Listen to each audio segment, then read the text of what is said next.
Ahora sí, hola, ¿cómo están amigos de Rodando el Balón?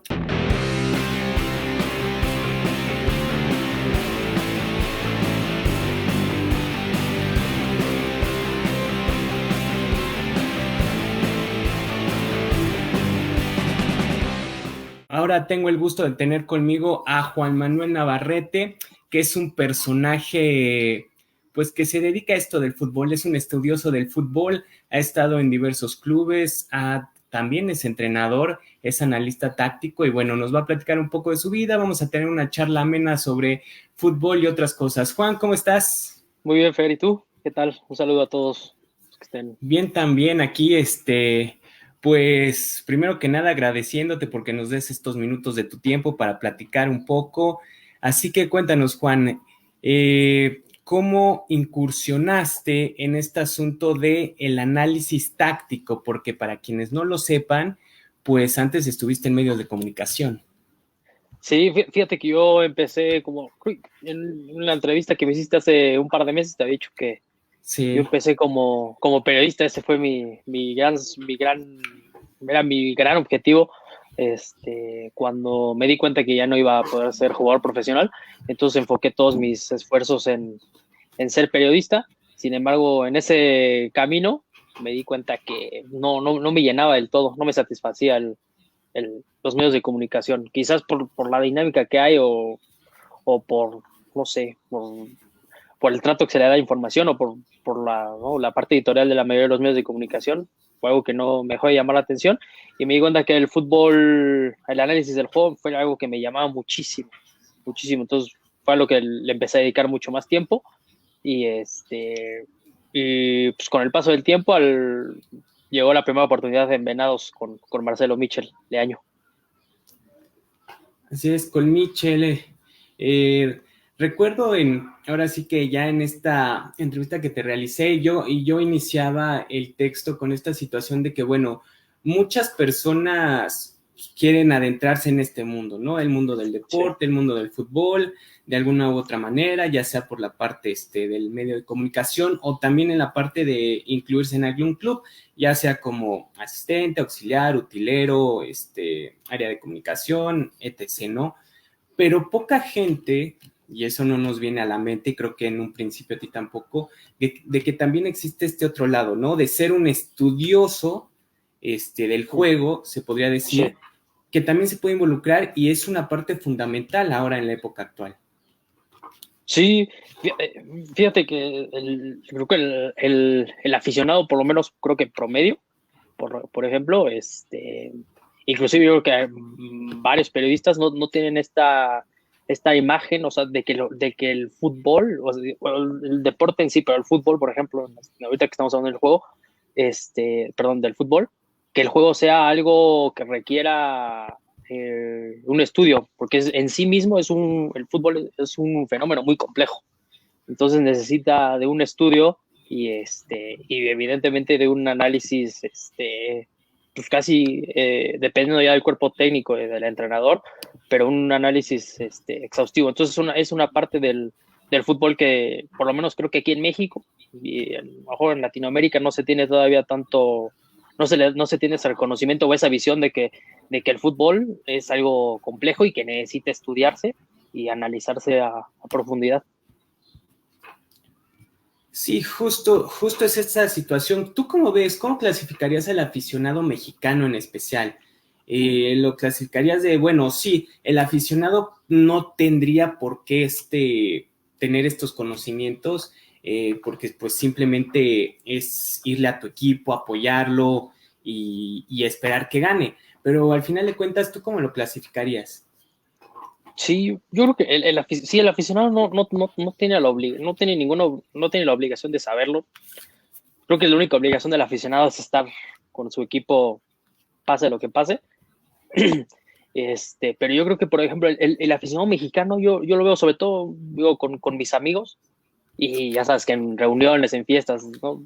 Platicas con la gente, y todos a la gran mayoría le gusta el fútbol, le encanta el fútbol, pero nada más le gusta ya sabes, por encimita, ¿no? El fútbol, ir al estadio, echar un desmadre, este, ver el fútbol con los amigos, etcétera. Entonces, yo creo que el aficionado mexicano es muy, le gusta mucho el fútbol, pero nada más le gusta verlo, ¿no?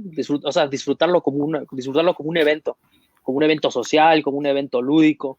Entonces, el aficionado, yo considero al aficionado mexicano eso, que no tiene nada de malo, ¿no? No tiene absolutamente nada de malo. Pero yo creo que el aficionado mexicano, si algo le podría faltar, sería un poquito más de interés, un poquito más de curiosidad por entender más eso que le gusta tanto, ¿no? Porque es algo que vemos en los mundiales con la selección mexicana, que es un fenómeno, podemos considerar un fenómeno social, la selección mexicana, no solo aquí en México, sino también en Estados Unidos. Entonces yo el aficionado mexicano lo veo así, como un aficionado que le gusta muchísimo, pero es muy superficial. Ok, sí, pues sí podría considerarse de así en este asunto del espectáculo, como bien lo mencionas, que lo podemos trasladar, pues obviamente a los directivos, que es lo mismo, que es este espectáculo más allá del entendimiento del mismo juego, que ahora sí que para medios de comunicación, para analistas, comentaristas, pues es importante, al final de Sí, cuentas. sí, yo creo que el ambiente que rodea el juego, o sea, el fútbol, no, tampoco ha hecho mucho por tratar de dar otra imagen. No sé, a lo mejor a los directivos o a la gente, a los medios de comunicación no les conviene, no sé, sinceramente no sé por qué. También yo creo que tiene que ver ciertamente el grado a lo mejor de educación del país, que también es algo que se tiene que tomar en cuenta, pero pues, o sea, hay que, digo, al final el aficionado va a seguir un curso natural y pues entre menos se intervenga de manera superficial o digamos de manera externa, pues, es más sano para todos, ¿no? Porque si empezamos a obligar al aficionado a que empiece a tener una visión más profunda del juego, pues capaz que dice, puta, qué hueva, ¿no? Dice que hueva, chance dice, puta, el fútbol yo lo veía muy divertido y ahora que lo trato de ver así, me va a aburrir o va a decir, puta, ¿qué es esto, no? Entonces yo creo Pues que, ajá, ¿no? Digo, a lo es mejor habrá distinto, muchas sí. personas, ajá, habrá No, muchas es personas distinto. que digan, puta, qué chingón, oye, qué interesante es el juego, verlo desde esa perspectiva, pero seguramente habrá muchísimos más que van a decir, no, puta, qué horror, oye, me quedo aquí así o me da igual, o sea. No, pero es muy cierto, inclusive uno cuando está cubriendo algún partido en manera digital o yendo al estadio, no es como que lo veas y digas, ay, estoy disfrutando del juego, no, estás viendo otro tipo de momentos del partido, que es lo que tienes que reflejar en tu nota, en tu video, en tu fotografía, etcétera, Sí, ¿no? Y si bien sí llega el momento en el que, pues, o sea, sí te gusta lo que es, pero no disfrutas el partido como tal, como si fueras un aficionado. Digo, todos iniciamos como sí, aficionados, sí, exactamente, sí. Sí, pero sí. tienes toda la razón, sí. Sí, el fútbol, o sea, el momento que, digo, viene desde que yo era periodista, bueno, tú lo debes de experimentar, tú lo acabas de decir, ¿no? Lo experimentas de una manera diferente al aficionado, como lo experimenta un entrenador o el preparador físico o el utilero o nosotros que aún estamos de analistas en la tribuna o en algún palco, pero sí cambia mucho no, así que la experiencia cambia a partir del enfoque de donde llegue. Y el aficionado pues tiene su muy particular forma de experimentar el juego.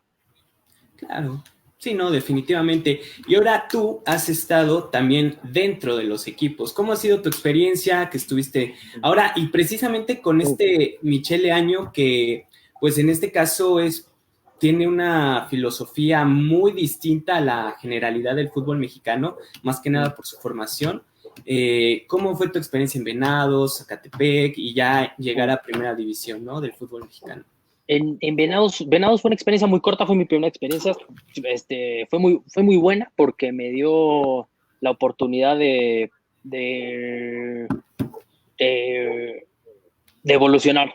O sea, yo recuerdo que o sea, todavía en ese entonces tenía una capacidad de análisis muy bajita, muy corta. Ahora que he estado sin trabajo como tal, me puse a revisar mi disco duro viejo y me puse a ver los reportes que hacía. Eran reportes enormes, larguísimos, de 60, 70 páginas, pero pues que transmitían muy poco, eran muy poco específicos, tenían muy poca calidad en el análisis.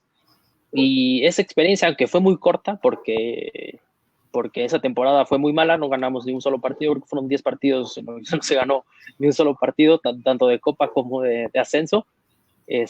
A Marcelo lo corren, yo me quedo creo que un par de jornadas más con el interino que era su auxiliar, Giancarlo Salazar, y después de eso llega el Chelis y bueno, ya nos dan las gracias. Pero esa experiencia chiquita me permitió evolucionar, de darme cuenta de muchas cosas que podía mejorar. Y entonces cuando yo ya llego cuando Marcelo me vuelve a hablar para ver el proyecto de Zacatepec, pues llegué muchísimo más, con muchísimo más armado, con más experiencia, aunque también debo decir que en Zacatepec, al ser una experiencia mucho más intensa y mucho más seria, también representó una evolución importante.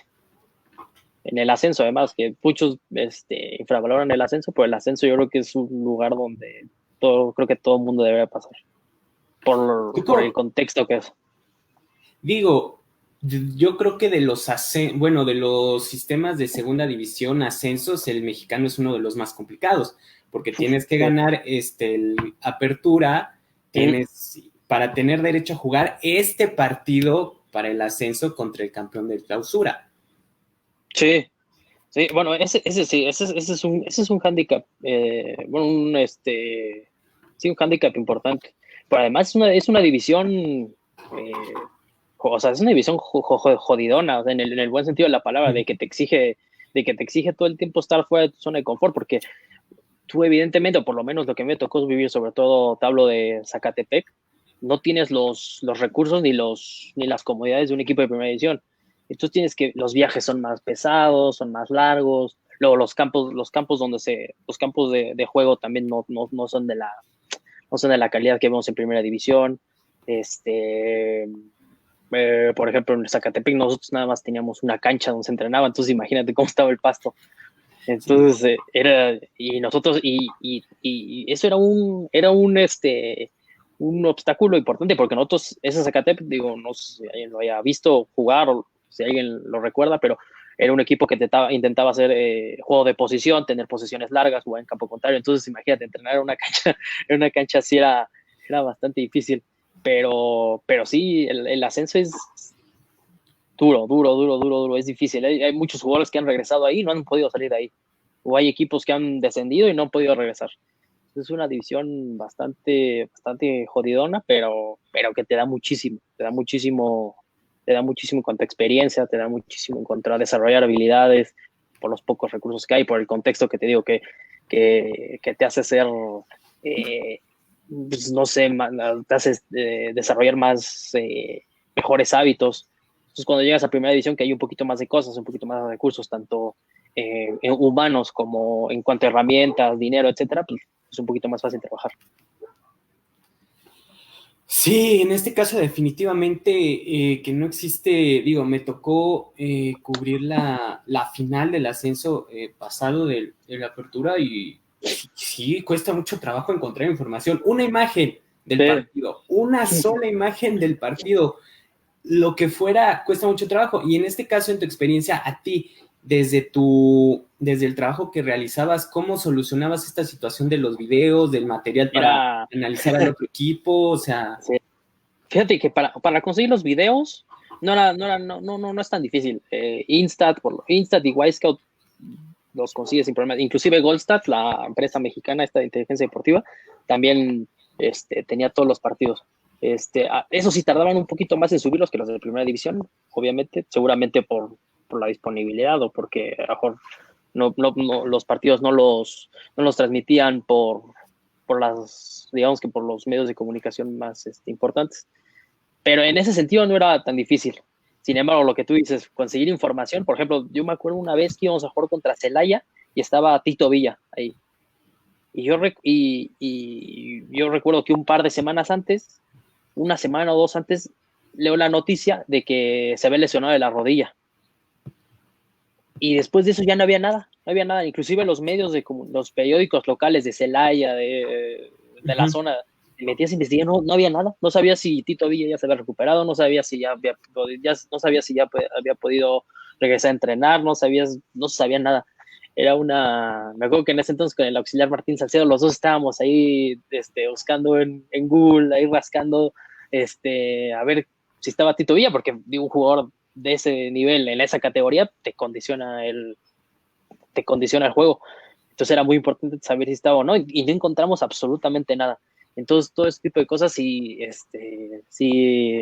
condicionan mucho, sobre todo al recabar información que te ayuda a complementar, por ejemplo, en mi caso, pues los análisis o los reportes que se entregan al cuerpo técnico, por la poca cobertura que hay, por en sí la poca relevancia que ha tenido la liga, y que también, no digamos que como aficionados, como medios de comunicación, directivos, liga, se le dio también.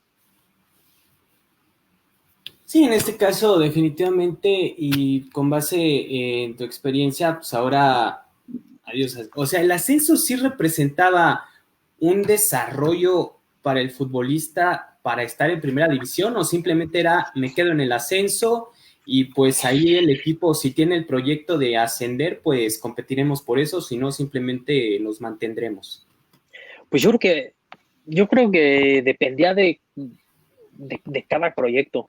Creo que dependía de cada proyecto, porque, por ejemplo, si tú analizabas la plantilla de San Luis, Atlético San Luis, era una plantilla fuerte, una plantilla que podía estar, que con un par de fichajes más, bueno, bajo unos 4 fichajes más, era una plantilla de primera división.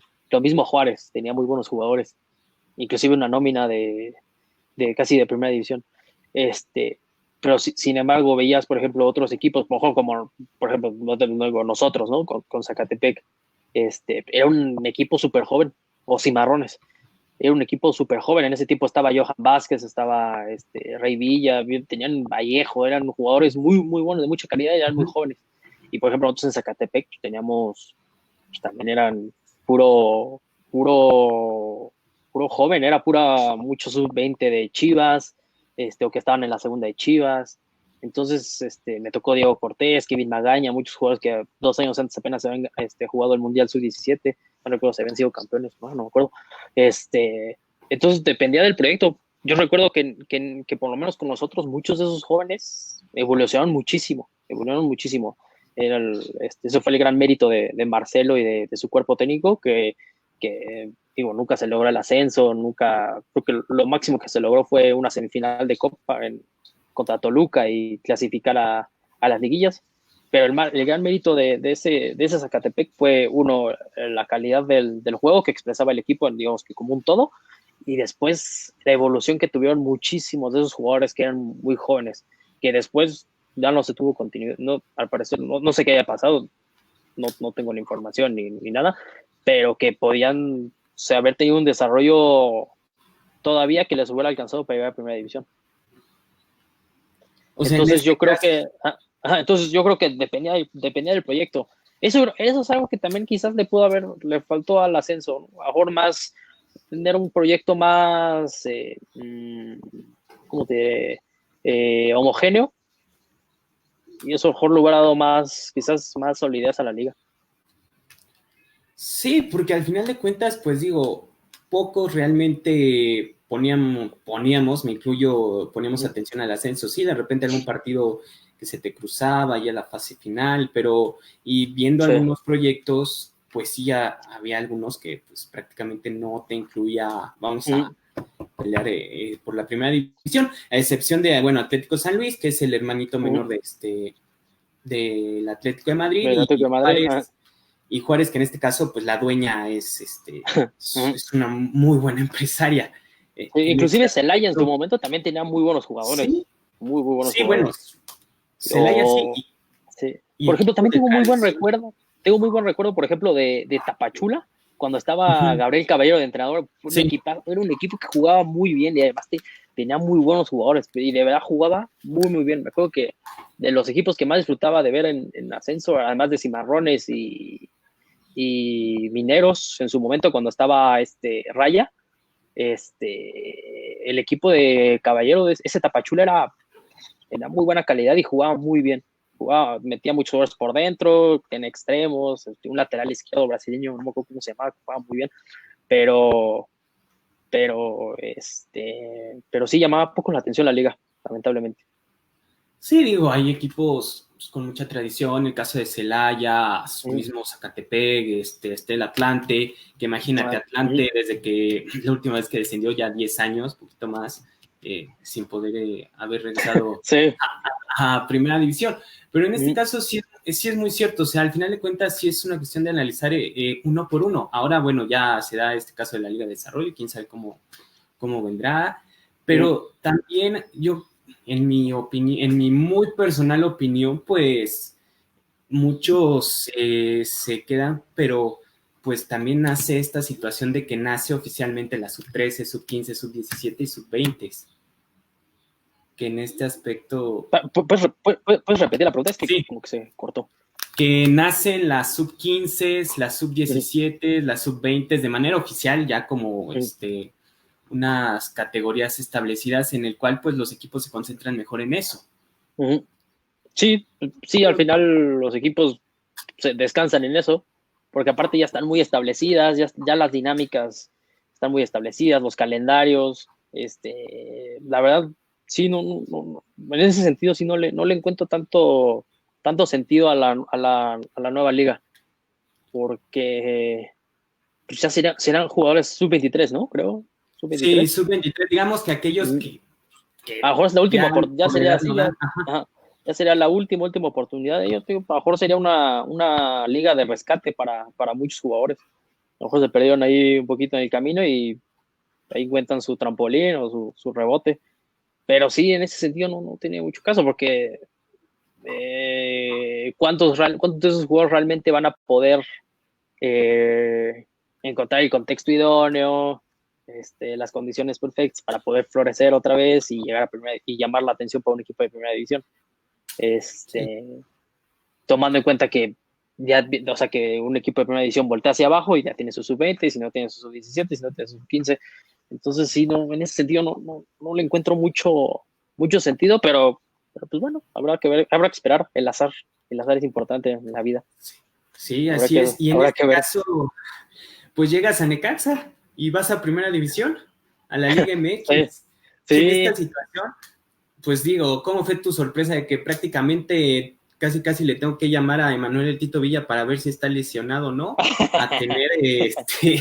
A tener pues todo en bandeja de plata, casi. Sí, fíjate que sí, fue, fue la verdad fue muy emocionante la ver la primera edición, además tan rápido, era mi tercer año apenas trabajando en el fútbol y ya había llegado a primera edición, recuerdo que había leído por ahí el rumor de que Marcelo sonaba frente para Necaxa y de repente se dio oficial. Y un par de semanas después me llamó él y su auxiliar, desde entonces era Martín Salcedo, y me dijeron, no, vente a Necaxa, tal. Vale, perfecto. Y pues sí el cambio fue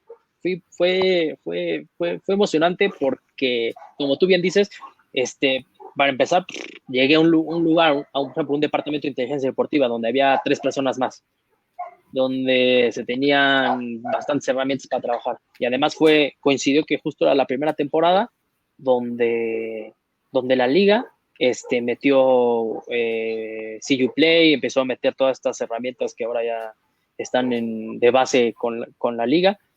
Y pero lo que más, el cambio que yo más sentí, por ejemplo, cuando llegué a primera edición, fue la calidad de juego de los equipos. O sea, por ejemplo, ya eran comportamientos más estables, un poquito más estables, más repetitivos, más reconocibles, y eso te da muchísima,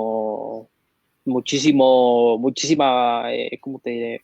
Es mucho más fácil hacer tu trabajo que en ascenso, Sí. que los equipos eran muy raros, muy caóticos, eran excesivamente caóticos. No porque los equipos de primera división no lo sean, porque llega un momento donde, seguramente tú lo has visto, en los segundos tiempos normalmente terminan siendo en México mucha Sí. transición, mucha pérdida, mucha recuperación, muchas veces es muy difícil es muy difícil, por ejemplo, ver en México equipos dominantes como el City, digamos, ¿no? O como el Bayern, o como, ¿no? Equipos que durante todo el Sí. partido logran mantener un mismo plan de juego. Es muy difícil verlo en México. Sin embargo, sí se veían comportamientos mucho más estables, mucho más reconocibles, y la principal diferencia que encontré en primera edición. Sí, en este caso de que prácticamente tienes un 0-0 sin medio campo y gol al 93, dame tantito chance. Y en este Sí. aspecto de que ya estás en Necaxa, ya está Michelle, tienen una buena temporada, ¿cómo empiezas a hacer el trabajo? O sea, ¿qué es lo que te piden? ¿Cómo empiezas a realizar tu trabajo, tus informes, análisis tácticos? ¿Qué club es el que más se te dificultó analizar en este caso? ¿O qué entrenador? Cuando llego a Necaxa, se iba a jugar, creo que quedaba aproximadamente como un mes o 3 semanas para enfrentar a Monterrey en la Supercopa, la que terminamos ganando, con el gol de Sebas Córdoba. Sí. Entonces, a mí lo primerito que me dice Marcelo y Martín es, oye, revisa los partidos de Diego Alonso para ver cómo reacciona en las finales, para ver todo, oye, a ver si encontramos algún patrón de cambios, qué hace si va ganando, qué hace si va perdiendo. Me dediqué a ver, por ejemplo, las finales que había jugado Diego Alonso sus equipos o partidos de eliminatoria directa. Me la pasé viendo esos partidos y para ir sacando algunos patrones, ¿no? Tenía ciertos patrones que, por ejemplo, cuando iba ganando normalmente metía línea de 5, o por ejemplo, si iba perdiendo,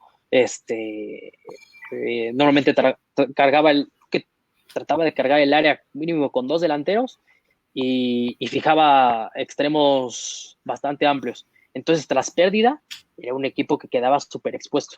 Entonces, bueno, ese tipo de cosas las fui detectando y las fui metiendo al reporte. Posteriormente, Monterrey iba a jugar unos partidos de pretemporada en Estados Unidos, igual que el América. Entonces, me mandaron a Estados Unidos. Fueron como 2 semanas, más o menos, como 10 días, 12 días más o menos en Estados Unidos viendo partidos de Monterrey y de América, que era el rival de la jornada 1. Entonces, ahora sí que eso fue los primeros trabajos que hice en Necaxa. Después, posteriormente, me puse de acuerdo con la gente que ya estaba ahí en inteligencia deportiva, que ya tenían ciertas cosas ya armadas, cierta ya una dinámica de trabajo. Entonces ya fue con ellos conciliar, investigar un poco de lo que yo venía haciendo en Zacatepec, con lo que ellos tenían, y pues ya fue armar digamos que ¿cómo te diré? Un portafolio de trabajo, ¿no? Que iba a ser, que comprendía los entrenamientos diarios, ¿no? Que era grabarse, analizarse, grabarse, cortarse, clasificarse de acuerdo al tipo de tarea que fuera, si era un rondo, si era un juego de posición, si era un partido condicionado, si era fútbol, si era táctica fija, si era el trabajo físico o preventivo, si se trabajaba en gimnasio. Después de eso, un análisis, sobre todo de partidos condicionados o cuando se llegaba a hacer fútbol, digamos, en campo completo o en 3/4 de cancha. Después, evidentemente, el informe del rival, que normalmente se hace, bueno, por lo menos yo lo hago de los últimos 3 o 4 partidos, tanto en video como un informe escrito, un reporte de partido que se entrega al día siguiente del último partido, que no tienen nada de análisis, son puros hechos, ¿no? El reporte de partido yo lo entiendo y lo he llevado haciendo como una manera en la que el cuerpo técnico ya no tenga que ver el partido completo. O sea, ya no tenga que ver el partido completo, ya no tenga que ver los 90 minutos. Digo, ya si lo quieren ver, pues, digo, no pasa nada, ¿no? Pero el reporte es eso, ahorrarles tiempo con lo más importante, cómo te llega, si hubo un patrón de llegadas sin contra, cómo llegamos, los goles, expulsados, si hubo una lesión, si el plan del partido, por ejemplo, era presionar alto, poner las imágenes de presionar alto, o si era replegar bajo, cómo se replegó bajo. Entonces son puros hechos, las imágenes limpias, sin ningún tipo de maquillaje, digamos, como se dice, o sea, sin flechitas, sin círculos, sin nada de eso. Las alineaciones, cómo fueron evolucionando, digamos que el 11 inicial, y después los cambios, en qué minuto, cómo se salió el segundo tiempo, y cómo se finalizó. Ese es el reporte. Además de que utilizo otros datos que, por ejemplo, provee Instat y Wisecout con el mapa de pases, zonas de acción, por ejemplo, dan otras cosas, unos datos ahí Instat mandaba muy buenos, que también los incluía. Y bueno, ese era el reporte del partido. Y posteriormente, al día siguiente, digamos 2 días después, se entregaba ya un videoanálisis con cosas que se hicieron bien y cosas que se hicieron mal del último partido. Y después, posteriormente, yo llevaba un análisis, digamos, más macro. Yo dividía, por ejemplo, la temporada en bloques en ese tiempo eran 18 equipos, creo, 19, no me acuerdo. Bueno, dividía la temporada en 4 partes, perdón. Entonces creo que eran 5 grupos, entonces creo que eran 5 o 4 rivales, los dividía. Entonces, por ejemplo, de la jornada 1 a la 4, trataba de sacar todos los patrones positivos y negativos que se repetían. Después de la jornada 5 a la 9, sacaba otra vez todos los patrones positivos y negativos, y así me iba. Entonces, después de eso, tú lo podías poner en una línea de tiempo y ibas viendo cómo el equipo va evolucionando o involucionando, o qué se van a hacer, qué cosas se hacen bien y qué cosas se van dejando de hacer bien, qué cosas se empiezan a hacer mal, qué comportamiento a lo mejor se mantuvo durante, a lo mejor, 5 jornadas, 6 jornadas puede ser, y qué cosas se mantuvieron durante mucho tiempo. Por ejemplo, yo recuerdo un ejemplo así, un ejemplo así muy, muy tangible de eso, las salidas ante presión alta, por ejemplo, con Marcelo, con Necaxa. Los jugadores, Leobardo, Ventura, sobre todo ellos no estaban tan acostumbrados a salir en corto, ¿no? No estaban tan acostumbrados. Venía de América, ¿no? En este caso, y sí, no se acostumbraba mucho, digo. Sí, no eran jugadores que sintieran eso, por su perfil, no eran jugadores asociativos ni nada, y además creo que nunca habían estado acostumbrados a salir en corto. Entonces, ver la evolución que se tuvo al inicio, que Leobardo apenas sentía tantito la cosa del delantero y ¡pum! Tiraba el balón largo, a partidos ya mucho más adelante. Lamentablemente coincidió junto con la salida de Marcelo Necaxa, pero se vio, por ejemplo, la evolución de cómo el equipo fue capaz de ir asimilando esos comportamientos, de ir saliendo en corto, de ir eliminando líneas de presión. Y entonces, por eso, por ejemplo, fue un ejemplo muy tangible de eso. Entonces, ver el video de las primeras jornadas donde eran errores, pases largos, ¿no? Búsqueda de juego directo y alguna segunda jugada, de repente ya por ahí de la jornada 8, 9, tal, el equipo ya empieza a salir jugando, empieza a eliminar líneas de presión, empieza a viajar un poquito más junto hacia zonas más altas. Entonces, por ejemplo, ese es un gran ejemplo de cómo estos análisis un poquito más macros, digamos, o sea, donde tomas de grupos de partidos más amplios, te ayudan para ir viendo si el equipo evoluciona o no, qué pasa, ¿no? Y al final los equipos no son geniales. Sí, es esta evolución que vemos de cómo un equipo puede alcanzar su tope en cierto tiempo de la liga, jornada 10, jornada 12, e inclusive también para planear una liguilla y no llegar ya en así que ya en la parte de crecer. Sí, inclusive, sí, exacto, ahí puedes inclusive empezar a sacar síntomas de ahí, ¿no? A lo mejor a lo mejor seguimos ganando, pero la calidad del juego ya no es la misma, ¿no? O ya no es tan estable, ¿no? Digo, nuestros comportamientos ya no se expresan de la misma manera, aunque seguimos ganando. Entonces te puede ser un síntoma de, ya viene liguilla, a lo mejor hay que apretar un poco más, hay que trabajar en algo. Digo, ya el entrenador es el que sabrá más y es eso. Y eso es un claro ejemplo de cómo los equipos son un fenómeno no lineal, que están regidos por el caos, ¿no? por el azar, por la variabilidad. Entonces es algo muy interesante de estudiar y de ver en ese sentido. Y después ahí en Necaxa,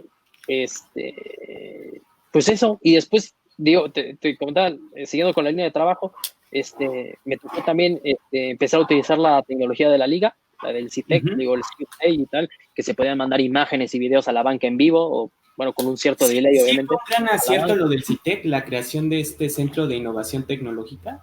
Sí, creo que es de los grandes aciertos. Sí, muchos no lo toman en cuenta, pero ahí existe y te da ahora sí que toda la estadística. Sí, la verdad, sí, creo que no se le ha dado, creo que el mérito que merece él, la verdad. Están haciendo un esfuerzo muy importante por actualizar y hacerlo además accesible para todos, porque creo que se lo dieron hasta los equipos de ascenso, por ejemplo, Wisecout, una cuenta de Wisecout gratis, ¿no? Bueno, gratis entre comillas, porque los equipos lo pagan, pero pero sí están haciendo un esfuerzo muy importante porque la tecnología sea ya un hábito en los equipos mexicanos. Entonces, o sea, evidentemente tiene muchísimas cosas todavía por mejorar, obviamente. Es un proyecto que lleva 2 años, creo apenas va para 2 años, o 3, no sé. Pero creo que sí merece más crédito de lo que merece. Todavía está como muy ahí, como que nadie habla mucho de ellos, como que nadie le da mucho interés, pero creo que es de las mejores decisiones que ha hecho la liga en muchísimos años. Esa, para que veas, es una gran medida que ha tomado la liga, crear eso, porque por lo menos son gente que se está preocupando por actualizar, por ofrecer soluciones a los equipos, y eso siempre va a ser muy bueno. Digo, ya después depende de cada cuerpo técnico si lo utiliza o no, pero por lo menos ya está ahí. Sí, claro, en este aspecto igual a uno como medio le ayuda mucho de repente ver ciertos datos que no encuentras en otro lado. Y en este caso, ¿el jugador conoce estos conceptos básicos? O sea, el jugador de fútbol, en este caso de cuestiones tácticas, cuestiones de movilidad, de trayectorias que debe de realizar desde su posición, o todavía aquí en México, porque supongo que principalmente en Europa sí se conoce un poco más, pero por ejemplo, no sé, en cuestiones básicas el jugador mexicano conoce o no? Yo creo que O le falta. habría que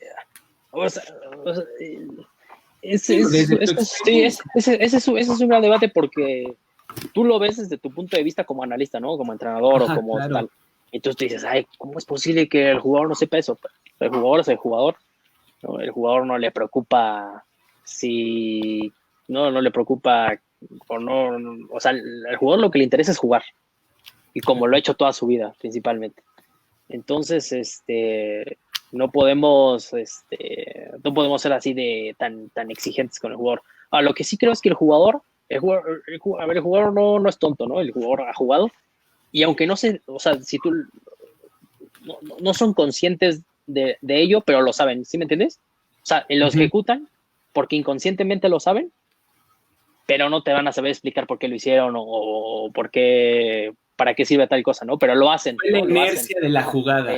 No llamarla inercia a la jugada, más bien como los hábitos que han ido desarrollando durante el tiempo, ¿no?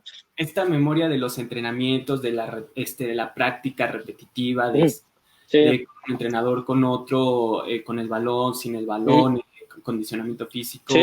Sí, es esto que hablaba, por ejemplo, hablaba mucho Osorio en su momento, ¿no? La memoria operativa, ¿no? El entrenar bajo situaciones es exactamente eso.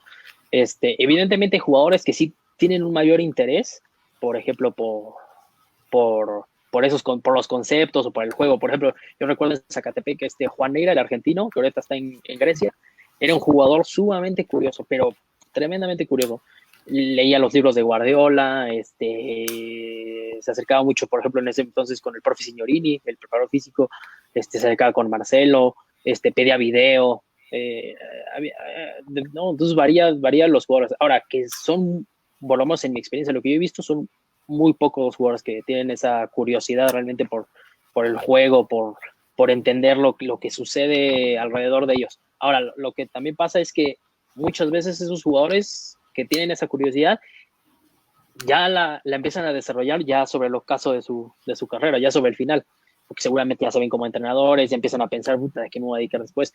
O empiezan a volverse ya más conscientes de lo que pasa alrededor de ellos en la cancha. Entonces, pues, como te digo, es un proceso natural, yo creo, que del jugador. No se puede obligar al jugador a que sea un erudito del juego y a que se sepa aquel decálogo del juego de posición. No le corresponde a él. No le corresponde, no le corresponde. O sea, que podría hacerlo, claro, es un plus, pero no le corresponde, ¿no? Al entrenador lo que le corresponde es que el jugador vaya desarrollando esos hábitos y que empiece a entender poco a partir de eso, que vaya entendiendo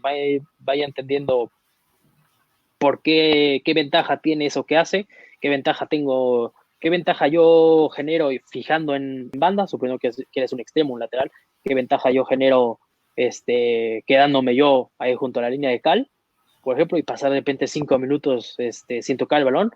Eso también es difícil para el jugador, hacerle entender eso, ¿no? Que siendo no partícipe, le está ayudando a sus compañeros, porque a lo mejor está estirando al rival, está creando espacio para que los jugadores que están por dentro, los mediapuntas, los interiores, de contención, tengan mayor comodidad para jugar, etcétera, ¿no? Y así te puedes ir por 1000 ejemplos, ¿no?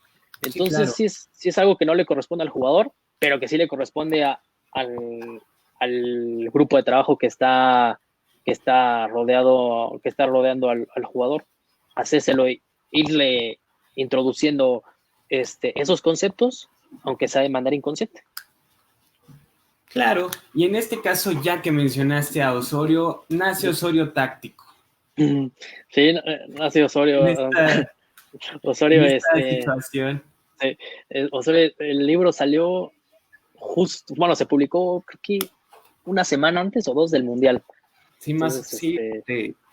¿Cómo fue? Digo, ¿te gusta el profe Juan Carlos Osorio? Sí, muchísimo. Porque veo que realizas muchos análisis, bueno, de los textos que realizas de Atlético Nacional. Bueno, sí. en este caso. Fíjate que yo, a Osorio o sea, lo conozco desde hace tiempo. Bueno, no personalmente, ¿no? Pero sabía de él. Desde el Mundial del 2014, recuerdo, yo trabajaba en Fox Sports en ese entonces y recuerdo que un compañero que trabajaba ahí en Fox Sports, Kerry Ruiz, seguramente lo conoces, que coincidimos ahí, lo entrevistó. Recuerdo que lo entrevistó, platicó con él y me acuerdo que, no me acuerdo si me enseñó la entrevista, no me acuerdo. Y me llamó muchísimo la atención cómo hablaba, cómo explicaba, ¿no? como lo que es él, como lo que estamos acostumbrados a Osorio, ¿no? Que te transmite muchísimo. Y me llamó muchísimo la atención y me acuerdo que... Tiene muy buena retórica. Sí, exacto. O sea, se expresa muy bien y además te habla del juego de una manera muy... O sea, que te invita a decir, cabrón, ¿no? ¿Qué pedo, no? ¿Qué pasa aquí? Y me acuerdo que me quedó eso de él. Y recuerdo que después nos tocaba... Ese Atlético Nacional llegó creo que a la final con River, por ahí, no me acuerdo que había su equipo y era un equipo que jugaba bien, digo, en ese tiempo no tenía la capacidad de análisis mejor de ahorita ni nada, pero me acuerdo que era un equipo que jugaba bien. Y recuerdo que un día, de hecho, en Fox Sports, de hecho, justamente, puse Juan Carlos Osorio en YouTube, ¿no? Entonces me salieron unas entrevistas y me sale una entrevista muy buena, creo que es de DirecTV, no me acuerdo de quién, unos argentinos, y la escucho y es... No, me maravilló de una cosa impresionante, habla de Ferguson, de Guardiola, habla de juego de posición, de entrenar, todo eso, a mí, y esa entrevista fue la que a mí me marcó y dije, literal me cautivó, me enamoró, y después, tiempo después, resulta que es el que viene a la selección mexicana. Entonces, desde que ya llega a la selección mexicana, yo sabía que pues, iba a ser un entrenador a seguir. Entonces, yo ya estaba en este camino a ser analista, y me acuerdo desde que llegó, desde el primer partido contra El Salvador, con ese golazo de Guardado ahí en el Azteca, empiezo a hacer análisis de él, todos los partidos, casi todos los partidos, videoanálisis.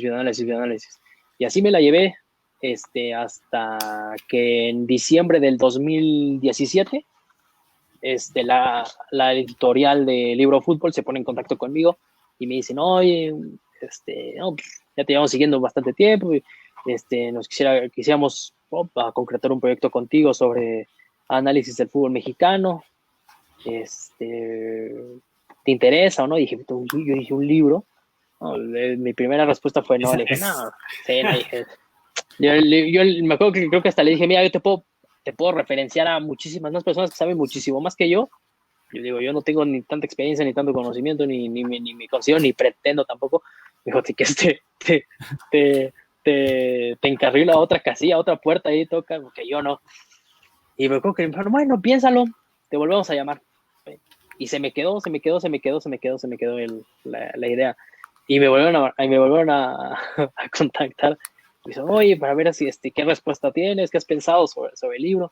Y yo le decía, es que mira, ¿sabes qué? La verdad es que no tengo tanto tiempo, trabajo con el equipo, sobre todo el calendario que tuvimos en 2018 con Zacatepec fue durísimo.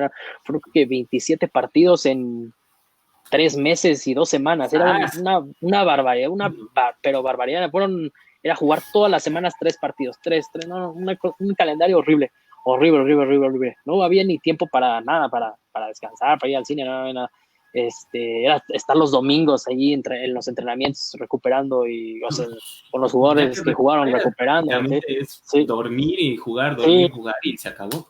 Sí, y horrible. Entonces yo decía, ya había visto el calendario, cómo se venía, y dije, no, o sea, si me enfoco en el libro y de repente descuido acá, Marcelo me va a matar. Y pues yo le decía, me seguía con la idea, aparte yo les decía, pero es que aparte de qué puedo hablar de fútbol mexicano, ¿no? Me dijeron, no, pues puedes hablar de selección mexicana, del Tuca, por ejemplo, me decían, no, de Miguel Herrera, es algo que puede pegar muchísimo. Y en ese momento se me vino a la mente, dije, no, pues de Osorio, dije, ya tengo todos los partidos analizados, tengo muchísimas entrevistas de él guardadas, y dije, pues queda como anillo al dedo, ¿no? Entonces, dije, bueno, le va. Entonces, pues ya, le dije, no, pues, ¿sabes qué? ¿Qué les parece si ya hacemos un libro de Osorio, un análisis de la selección mexicana? Y ahora que viene el Mundial y tal, no, les encantó a Mauro, que es el de Mauro Berbeckin, que es el jefe ahí de Libro Fútbol, le gustó muchísimo la idea y dijo, pues vale, adelante. Y pues ya fue empezar así, pues ahora sí que todos los días me empezó a hacer el hábito de mínimo escribir la mitad de una cuartilla, por ejemplo, una. Ya de repente a veces yo lograba echarme 2 cuartillas, ¿no? Y así fue tomando forma el libro, fue tomando forma, buscando citas, algunas citas que tenía de algunos artículos como científicos que hablan del entrenamiento, de tal, y de libros que había leído ya, por ejemplo, y así fue dando forma hasta que terminó por estar un mes, fue rapidísimo todo, lo terminé creo que un mes antes del Mundial, y a las 2 semanas ya lo checaron, se corrigieron algunas cositas, sobre todo con el tema de las imágenes había un problema porque ellos la iban a imprimir en blanco y negro, entonces se corrigieron esas cosas y a las 2 semanas antes del Mundial salió, ya estaba aquí en México y todo, fue ya tenías tu libro.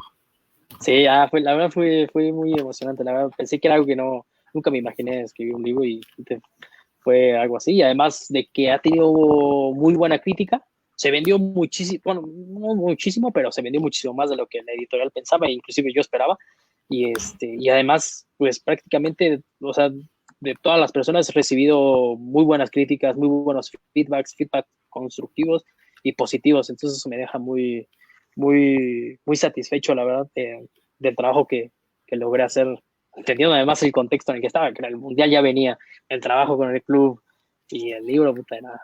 Fueron meses de verdad, o sea, ahorita que lo recuerdo, digo, me río, digo, puta, qué tonto, qué pendejo, ¿no? Pero puta, en ese momento era sufrirle, pero bueno, quedó bien y la verdad sí, me siento muy, muy feliz de haber completado el libro y que se haya publicado. Sí, no, y además es de un personaje polémico.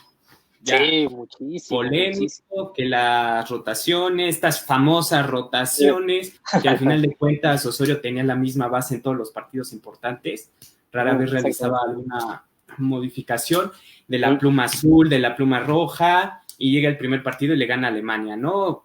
Como haya sido la peor Alemania que prácticamente cualquier ser vivo ha visto, pero al final de cuentas, sí, creo que desde el 38 no ganaba. No perdía Alemania en esta situación.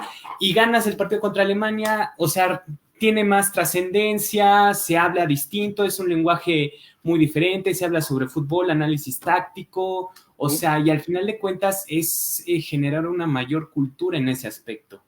Sí, eso es algo que yo sabía que el libro iba a ser para un nicho muy chiquito, muy chiquito, la editorial no tuvo ningún problema. Sin embargo,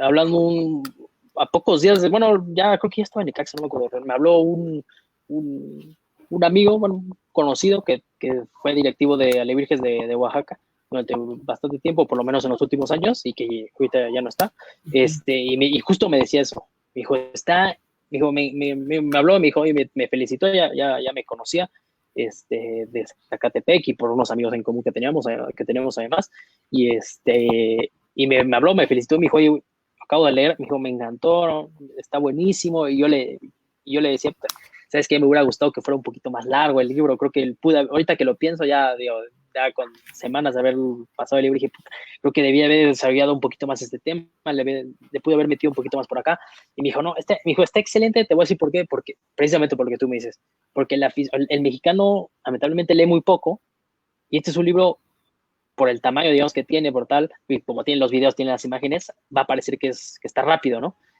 Pero está muy bien por los temas que tocas, y es eso, justo lo que me decía, este libro te puede ayudar a generar más cultura del juego, ¿no? Digamos, como tal. Entonces, pues sí, espero que en cierta medida haya contribuido o contribuya a que el aficionado se interese, diga, ¿no? Se le despierta algo en su imaginación sobre el juego, diga, no me esperaba, ¿no? He recibido algunos comentarios de eso, por ejemplo, de que no sabían que el fútbol puede ser así.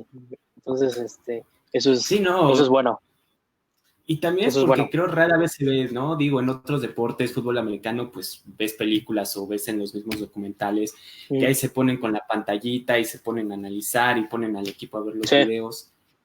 Pero en cuestiones de fútbol, pues digamos que no se da tanto a notar esa parte. Es una, digamos que es tras bambalinas, como Sí, sucede. sí, es muy Digo, al poco. final de cuentas es darlo a conocer y hay ciertos medios que no son como tal de noticia deportiva, por ejemplo, Mm, como en los que yo he estado o así, o no tanto de análisis, sino son más especializados. En este caso, pues el 9 y medio, ¿no? Que es en donde yo más te he podido leer y ver tus análisis y mm. tratar de entender un poco más.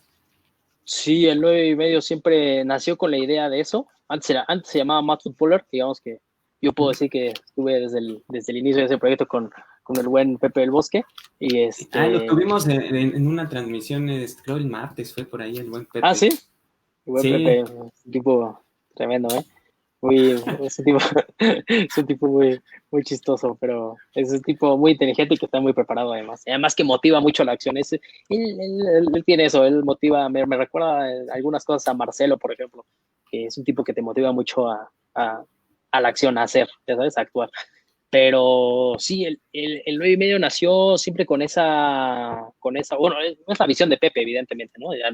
Pepe nos fue invitando a los que a los que él consideraba que podían sumarle al proyecto. Pero siempre la visión siempre fue esa, ¿no? Abandonar estos lugares comunes en los que siempre cae digamos que los medios de comunicación masivos y enfocarse un poco más en análisis, en historias un poco más, para los que son periodistas, ¿no? Por ejemplo, ahí en el 9 y medio hay personas que cuentan, por ejemplo, Sebas Alarcón o cuentan y que saben contar historias muy bien. Entonces es un buen nicho para encontrar este tipo de contenido para la gente que te espera el fútbol algo más. Entonces el 9 y medio es un gran lugar para aterrizar. Y ahora en cuarentena que se está sacando un poco de contenido diferente, híjole, sí. es bueno. Sí, no, que en estas épocas hay que rascarle bastante para Sí, encontrar nuevas maneras, nuevos métodos. Digo, también se están retransmitiendo muchos partidos, entonces es interesante verlos con otra perspectiva, ¿no? Al final de cuentas. Y también en esta situación, pues como analista, pues, te da las bases, ¿no? O a mi entender, te da las bases, pues ya para poder tener la gestión de un equipo de fútbol como entrenador. Tú lo viviste en una sub-15 ahí en Necaxa. sí, no era como tal, era el auxiliar de la sub-15. Yo bueno, cuando Marcelo sale de Necaxa, el club me ofreció quedarme y pues yo dije, pues yo llegué con Marcelo, esto va a estar raro, ¿no? Entonces, hablé con él, de hecho él me habló y me dijo, si el club te ofrece quedarte, no, dijo, no te preocupes, no pasa nada, no, quédate, te va a servir muchísimo para que sigas creciendo, me dijo, busca evolucionar ahí si puedes, o sea, que pasar a cancha, que tienen la chance de estar en una sub-15, en un equipo de básicas, seguramente les puedes ayudar mucho. Y entonces yo hablé con Marcelo y no hubo ningún problema por ahí. Y de hecho, con Marcelo me sigo hablando con todo de manera muy respetuosa y tal.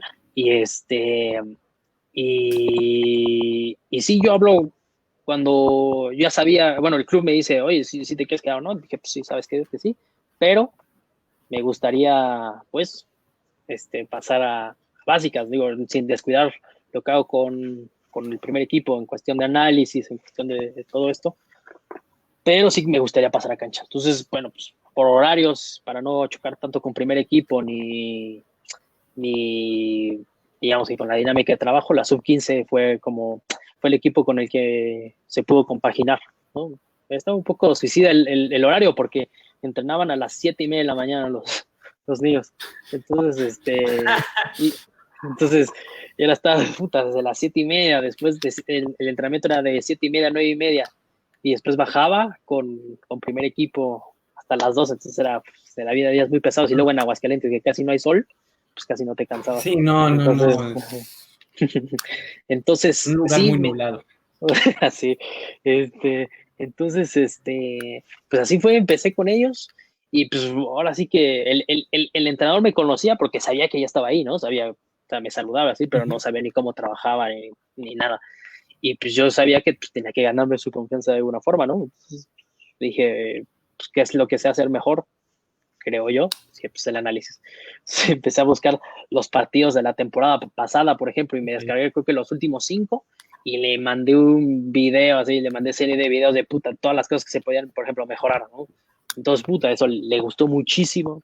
Y entonces eso fue como así que romper el hielo y ya me dio entrada a escuchar mis opiniones, me las preguntaba, en muchas ocasiones me dejó, por ejemplo, diseñar tareas de entrenamiento, y aplicarlas y llevarlas a cabo en la cancha. Entonces todo eso fue muy padre y fue una experiencia que me dio muchísimo para pues, de experiencia y para dar de Es cuenta, porque no otra es lo forma mismo. de comunicar. Sí, sí, claro, sí, muchísimo, cambia todo, de verdad, te das cuenta que estar ahí en la cancha de verdad no es nada fácil, o sea, de verdad no es para, no es para, evidentemente, digo, ningún trabajo es para cualquiera, ¿no? Pero mejor se ve muy fácil, no, que el entrenador está ahí en la cancha, ahí con un chamarrito y nada más está Solo ahí, pero, grita y diles ahí, ve sí, por el balón, ¿no? O sea, pero no, son demasiados factores los que entran en interacción en ese momento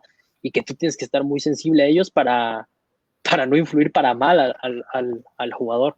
Entonces, sí, pero sí es una experiencia muy buena que me gustó muchísimo y que estoy muy agradecido también con el club y con todas las personas de Básicas y con Mario Lash ahí que me dieron la oportunidad de poder estar con la sub-15 y que después me permitió agarrar muchas herramientas y muchas cosas para ahora que estoy trabajando digamos, desde que salí de Necaxa, estoy en un centro de formación aquí en el DF, una academia de formación, y pues que pues llegué y me sentí muchísimo más cómodo acá que el producto de haber estado ahí en cancha con Azul 15 de Necaxa. Entonces sí es algo que me nutrió mucho y que además estoy ansioso de volver a experimentar. ¿y no ha habido alguna propuesta por ahí medio que se fuera o en el extranjero también? Digo, creo que es parte importante del crecimiento. Fíjate que he tenido una racha. Sí, claro, extranjero, claro, ese es mi objetivo. Ese es irme lo más rápido posible al extranjero. No por irme, nada más, no solo por el hecho de me voy, sino porque nuevamente salir de tu zona de confort, es aprender, es adaptarte, es todo eso te va haciendo muchísimo más antifrágil, digamos, ¿no? Como ya Taleb. Entonces, sí he recibido, he tenido afortunadamente acercamientos, pero por una o por otra cosa se ha caído la oferta, se ha caído el proyecto, se ha caído tal. Empezó el virus afectó Sí, bastante. que no es Entonces, como que te digan, aquí hay un trabajo, ¿no? En sí, cada esquina. sí, exacto. Y más en el fútbol, que es es un mercado bien cerrado, bien cerrado. Pero pues sí, afortunadamente sí he tenido acercamientos de distintos lados, inclusive de fuera. Eso es algo que me deja, por lo menos, aunque ahorita no tengo nada, digamos, pero pues me deja con buenas sensaciones de que, bueno, por lo menos hasta fuera, me han tomado en cuenta para poder saben que estás ahí, saben exacto, que existe tu trabajo, exacto. o sea, estás. Sí, exactamente, eso es de todas las de todos los dos que he tenido, esos son las buenas sensaciones, que me ha dejado, por lo menos, de que hay gente que sabe que estoy yo, que existo, que puedo hacer el trabajo, tal. Y digo, pues ya será cuestión de tiempo, es lo que le decía a mi novia, ¿no? Es cuestión de tiempo de que caiga algo ya. Entonces, pues, digo, espero que el virus no afecte tanto y pueda ya para la próxima temporada ya estar en algún club otra vez. Sí, no, eso estaría buenísimo. Ya para terminar, Juan, esta plática, pues algo que quisieras decir sobre tu trabajo, el análisis, recomendaciones, no sé, para, pues ahora sí que hacer más visible este mundo que pues se ha vuelto fundamental, porque digamos que no creo que Pep Guardiola se vaya a la guerra sin tener al menos 100 videos de su rival. Sí, no, Pep es un obsesionado. Bueno, no sé si has tenido la oportunidad de ver el documental de Amazon del City. Ay, sí. Ahí se ve, y inclusive hay muchísimas entrevistas de Pep y de la cantidad de horas que le dedica al videoanálisis. La más reciente cuando enfrentó al Madrid en Champions League. Ándale, exactamente. Dijo, yo les juego directamente a estos y me hacen 5, o sea, no hay manera. Ándale, exactamente, ese es otro de